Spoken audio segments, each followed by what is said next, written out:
Mel, before I go, I know that you're worried about me dating your other son, and you're justified. But I want to point out that I only faked paternity tests because of Miranda. Those were Miranda's fault. And she's not going to be part of this relationship between me and Santo. Santo's not toxic. Your other son was. You know, he drove me to drink half the time. He made me upset. He never committed to me. A lot of those problems were because of him and Miranda. Santo is an angel. He wouldn't hurt a fly. And I think he's going to rub off on me. It's very easy to blame Miranda. It's very easy to blame Joey.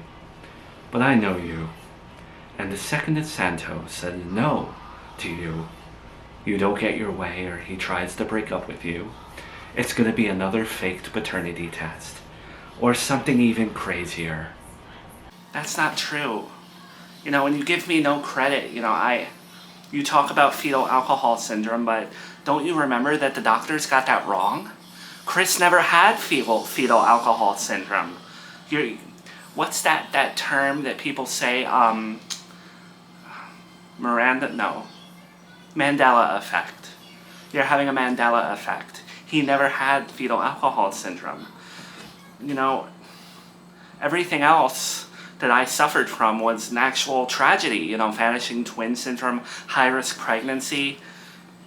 That wasn't my fault. I endured that stuff. And yes, I had some postpartum outbursts and mental health problems, but can you fault me for those?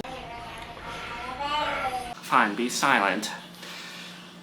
But you have to admit, when it was you and me taking care of Chris, when you thought that you were his biological grandmother, there were times where I did take care of him very well. There were times where it was turning it around. 3% of the time, you were a good mom. 3% of the time, you were a good girlfriend to Joey. But the other 97% nearly ruined my life. It definitely ruined Joey's. I don't need you doing that to Santo. He's come into my family with such innocence. Don't spoil him. Don't make him rotten. I guess at the end of the day, I'm just going to need to prove it to you. And you're going to have to see me and Santo in action that we're good for each other. But I want to also point out that, just imagine, I become Santos' his wife or something. We have a kid. We have multiple kids.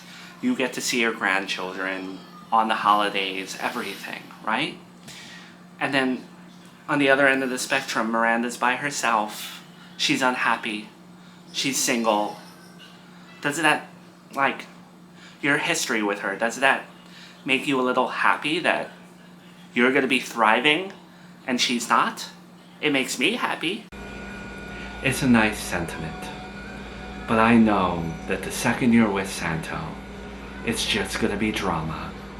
There won't be happiness as long as you're in my life or in one of my family members' life. The last thing I'll say is this, Mill.